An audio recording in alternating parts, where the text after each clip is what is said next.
Hi hello నమస్తే welcome to Varalakshmi పొదరిల్లు. అందరూ ఆరోగ్యంగా ఆనందంగా జీవించాలని మనస్ఫూర్తిగా కోరుకుంటున్నాను. కొత్తగా ఎవరైతే నా ఛానల్ చూస్తారో తప్పకుండా లైక్ చేయండి, షేర్ చేయండి, కామెంట్ పెట్టండి, సబ్స్క్రైబ్ చేసుకోండి. పక్కనున్న బెల్ ఐకాన్ నొక్కితే నేను పెట్టే ప్రతి వీడియో నోటిఫికేషన్ రూపంలో వస్తుంది. నేను ఎక్కడికి వెళ్తున్నా అనుకుంటున్నారా అండి? ఈరోజు వైకుంఠ ఏకాదశి కదా, అందుకోసానికే టెంపుల్కి వెళ్తున్నాను. నేను మా శ్రీవారు పొద్దున్నే టెంపుల్కి బయలుదేరామండి.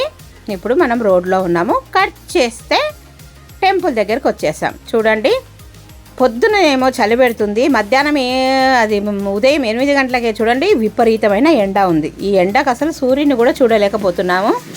కూలింగ్ గ్లాసెస్ పెట్టుకున్న నా అద్దాలు మాత్రం నల్లగాయి. మీకు గుడి ఎంట్రన్స్ చూపిస్తున్నాను. ఇక్కడ కొబ్బరికాయలు తీసుకుంటున్నామండి. గుళ్ళకి దేవుడికి కొట్టడానికి ఈ కొబ్బరికాయల దగ్గర కొబ్బరికాయలు తీసుకుంటున్నాం. ఇక్కడ తామర పూలు, కొబ్బరికాయల షాపులు అన్నీ గుడి ముందట గుడికి వెళ్ళేవారికి కూడా అందుబాటులో ఉంచారు. ఇది మెయిన్ ఎంట్రన్స్. ఈరోజు ఉత్తర ద్వార దర్శనం కదా, మేము అటువైపు నుంచి వస్తామండి. చాలా బాగుంటుంది. ఇది బి క్యాంపులోని కృష్ణ మందిర్ అన్నట్టు. ఇందులో ప్రధాన దైవం వచ్చేసి కృష్ణుడు. చాలా అందంగా చూడముచ్చటగా కన్నుల పండుగగా ఉంటాడు ఈ కృష్ణ భగవానుడు ఈ టెంపుల్లో. ఈ గుడికి నేను, మా అమ్మ, మా శ్రీవారు కలిసి వచ్చేసామండి. ఇక్కడ చూడండి, గుళ్ళో అంగరంగ వైభవంగా ఎంతో అందంగా పూలతోని తీర్చిదిద్దారు. లైన్లో అందరూ జనాలు నిలబడ్డారు కదా, మీరు చూస్తూ ఉన్నారు. ఇక్కడ పాటలు ఓం నమ శివాయ, నమో నారాయణాయ అని వెంకటేశ్వర స్వామి పాటలు పెట్టినారు. ఒకవేళ కాపీరైట్ పడుతుందనే ఉద్దేశంతో నేను మీకు ఇక్కడవన్నీ వినిపిస్తలేనండి, వాయిస్ ఓవర్ ఇస్తున్నాను. చూడండి, కృష్ణుడు ఎంత అందంగా ఉన్నాడో, ఆవు దగ్గర ఉండి ఎంత బాగున్నాడో కదా. కామధేనువుతోని కృష్ణుడు అందంగా ఉన్నాడు. విగ్రహం అయితే భలే బాగుంది. తర్వాత ఇక్కడ చూడు విష్ణుమూర్తి. ఈయన అవతారాలన్నీ ఈ గుడికి అందంగా పెట్టారు. ఇక్కడ చాలామంది ప్రసాదాలు కూడా తింటున్నారండి. ఇప్పుడు వైకుంఠ ఏకాదశి గురించి మనము తెలుసుకుందాం. మీలో ఎంతమంది వైకుంఠ ఏకాదశి రోజు టెంపుల్కి వెళ్ళారు, అలాగే ఉపవాసం ఉన్నారో కామెంట్ బాక్స్లో తప్పకుండా కామెంట్ చేయండి. వైకుంఠ ఏకాదశి ఏడాదికి 24 ఏకాదశులు వస్తాయి. సూర్యుడు ఉత్తరాయణానికి మారే ముందు వచ్చే శుద్ధ ఏకాదశినే వైకుంఠ ఏకాదశి లేదా ముక్కోటి ఏకాదశి అని అంటారు. ఇక్కడ చూడండి, గరుకుమత్తుడు ఎంత బాగున్నాడో కదా. అన్ని అవతారాలు శ్రీకృష్ణుడు, అలాగే కలియుగంలో వెంకటేశ్వర స్వామి, ద్వాపరయుగంలో అన్ని యుగాలలో అన్ని అవతారాలు ఎత్తింది ఆ భగవంతుడే కనుక అన్ని అవతారాలతోని ఇక్కడ గుడిని అందంగా తీర్చిదిద్దారు. ఇక్కడ భక్తులందరూ వచ్చిన వాళ్ళంతా కొబ్బరికాయలు కొడుతూ అలాగే వత్తులు వెలిగించుకుంటూ ఉన్నారండి. మేము కూడా క్యూ లైన్లో నిల్చున్నాము. ఇక్కడ చూడండి ఎంతమంది లైన్లో ఉన్నారు. ఇప్పుడు మనం ఏకాదశి గురించి తెలుసుకుందాం. ఏడాదికి 24 ఏకాదశులు వస్తాయి. సూర్యుడు ఉత్తరాయణానికి మారే ముందు వచ్చే శుద్ధ ఏకాదశినే వైకుంఠ ఏకాదశి లేదా ముక్కోటి ఏకాదశి అని అంటారు. సూర్యుడు ధనుస్సులో ప్రవేశించిన అనంతరం మకర సంక్రమణం వరకు జరిగే మార్గం మధ్యలో ముక్కోటి ఏకాదశి వస్తుంది. ఈ రోజున వైకుంఠ వాకిళ్ళు తెరుచుకొని ఉంటాయని వైష్ణవ ఆలయాలలో గల ఉత్తర ద్వారం దగ్గర భక్తులు తెల్లవారుజాముననే భగవద్ దర్శనార్థం వేచి ఉంటారు కదండి. చూడండి అందరూ ఎలా నిలబడ్డారో క్యూలో. ఇక్కడ చూడండి, ఇలాగా మనము స్వామివారి పల్లకి కింద నుంచి అందరు దూరి ఉత్తర ద్వార దర్శనం దగ్గర పల్లకిని ఉంచుతారు. అక్కడ తులసి దళాలు మనం తెచ్చిన అవన్నీ స్వామివారికి, అయ్యవారికి సమర్పించుకుంటూ ఇలాగా మనము లోపలికి వెళ్తాము. ఇక్కడ చూడండి, అందరూ ఈ పల్లకి కింద నుంచి ఎలాగ దూరి వస్తున్నారో మీకు చూపిస్తున్నాను కదా. ఇదేనండి ఉత్తర ద్వార దర్శనం. వైష్ణవ ఆలయాలలో గల ఉత్తర ద్వారం దగ్గర భక్తులు తెల్లవారుజామునే భగవద్ దర్శనానంతరం వేచి ఉంటారు. ఈరోజు మహావిష్ణువు గరుడ వాహనంపై 3 కోట్ల దేవతలతో భూలోకానికి దిగివచ్చి దర్శనమిస్తాడు కనుక దీనికి ముక్కోటి ఏకాదశి అని అంటారు. ఈ ఒక్క ఏకాదశి 3 కోట్ల ఏకాదశులతో సమమైన పవిత్రతలను సంతరించుకున్నందువలన దీన్ని ముక్కోటి ఏకాదశి అని కూడా అంటారు.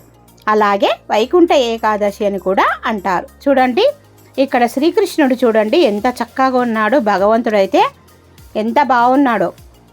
ఎక్కడైనా వైష్ణవ ఆలయాలలోనే ఈరోజు ఉత్తర ద్వార దర్శనం పెడతారండి. భగవంతుని చూస్తుంటే 2 కళ్ళు చాలలేదు. చాలా అద్భుతంగా, అందంగా, సుందర మనోహరంగా భగవంతుని చూస్తే 2 కళ్ళు చాలలేదు. చూడండి ఎంత బాగున్నాడో. నాకైతే భలే నచ్చేసింది. ఓం నమో నారాయణాయ, ఓం నమో నారాయణాయ అని చెప్పేసి అందరు పలుకుతూ ఉన్నారండి. ఇలాగా ఇక్కడ హుండీ ఉంది. హుండీ దగ్గర కూడా మేము కూడా డబ్బులు వేస్తున్నాము. ముక్కోటి ఏకాదశి నాడు ఇక్కడ చూడండి నేను కూడా ఆ హుండీలో డబ్బులు వేస్తున్నాను. అలాగే స్వామివారిని మరొక్కసారి దర్శనం చేసుకుందామని చెప్పేసి వెనక్కి వచ్చేసాను. ముక్కోటి ఏకాదశి నాడు కూడా హాలాహలం అమృతం 2 పుట్టాయి. ఈ రోజునే హాలాహలం మింగాడు శ్రీ మహావిష్ణువు. మహాభారత యుద్ధంలో భగవద్గీతను కృష్ణుడు అర్జునికి ఇదే రోజున ఉపదేశించాడని విశ్వాసం ఉంది. ఈ రోజున విష్ణు ఆలయాల్లో, వైష్ణవ ఆలయాల్లో ప్రత్యేక పూజలు, హోమాలు, ప్రవచనాలు, ప్రసంగాలు ఉంటాయి. దర్శనం చేసుకొని ఒక్కొక్కరము బయటకు వస్తున్నామండి.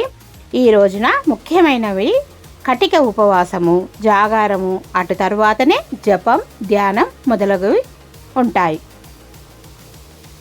ఇక్కడికి బయటకు వచ్చేసిన తర్వాత ఇక్కడ తీర్థ ప్రసాదాలను తీసుకుంటున్నామండి. మేము కూడా పొద్దున్నే బెల్లం పొంగలి అలాగే కేసరి పెట్టారు. ఇక్కడ చూడండి ఈ గుడి దగ్గర ఎంత బాగున్నాడో. కామధేను పైన కృష్ణుడు, అలాగే శ్రీ మహావిష్ణువు, అలాగే గర్కుమంతుడు, ఆంజనేయ స్వామి, ఇలాగా విగ్రహాలు అయితే చూడముచ్చటగా ఉన్నాయి. ఇంతకుముందు ఈ ద్వారం సరిగా లేదండి, ఇప్పుడు కొత్తగా కడుతున్నారు. ఇక్కడ చూడండి భగవంతుని అవతారాలు ఎంత బాగున్నాయో. శ్రీ మహావిష్ణువు ఆయన అవతారాలతోని చాలా విగ్రహంగా, సుందర మనోహరంగా విగ్రహం అయితే అద్భుతంగా ఉంది. శంకు చక్రాలతోని ధ్వజస్తంభం కూడా చాలా బాగుంది. మెయిన్ ఎంట్రన్స్ గుడి. ఇక్కడ స్వామివారు కూడా భలే ఉన్నాడండి. ఈ ధ్వజస్తంభం ఇంతకుముందు ఇత్తడిది ఉండేది. అది కొద్దిగా వర్షానికి పాడైనందువలన ఏమో ఇక్కడ మళ్ళీ రాతితోని, ఒకే రాతితో ఏకశిల విగ్రహంతో చక్కగా కట్టారండి. ఇక్కడ నేను దీపాలను వెలిగిస్తున్నాను. నేను కూడా వత్తులు, పసుపు, కుంకుమ, అలాగే దీపాలను, నూనె అన్నీ తీసుకొని వెళ్ళానండి. అక్కడ గుళ్ళో వెలిగిస్తే పుణ్యం కదా అని చెప్పేసి మనం తీసుకుపోయిన కుందులకు నేను దొప్పలు తీసుకుపోయానండి. అక్కడికి 5 బొట్లు పెట్టేసి నూనె వేసి, ఇది వచ్చేసి 365 ఒత్తి పువ్వొత్తితోనే చేశారు. దాన్ని కూడా వెలిగిస్తున్నారు. ఇంతకుముందు చూశారు కదా ఇక్కడ కొబ్బరికాయలు అన్నీ వెలిగించేటివన్నీ ఎక్కువైపోయినాయని అక్కడ తీసేస్తూ ఉన్నారు.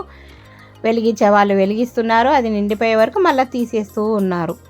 ఇలాగా ఒత్తులు వెలిగించుకొని స్వామివారి దర్శనం చేసుకొని ఇంటికి వచ్చేసామండి. చూడండి అగరబత్తిని చూపిస్తున్నాను. ముక్కోటి ఏకాదశి రోజు నేను కూడా ఒక్క పొద్దు ఉంటానండి.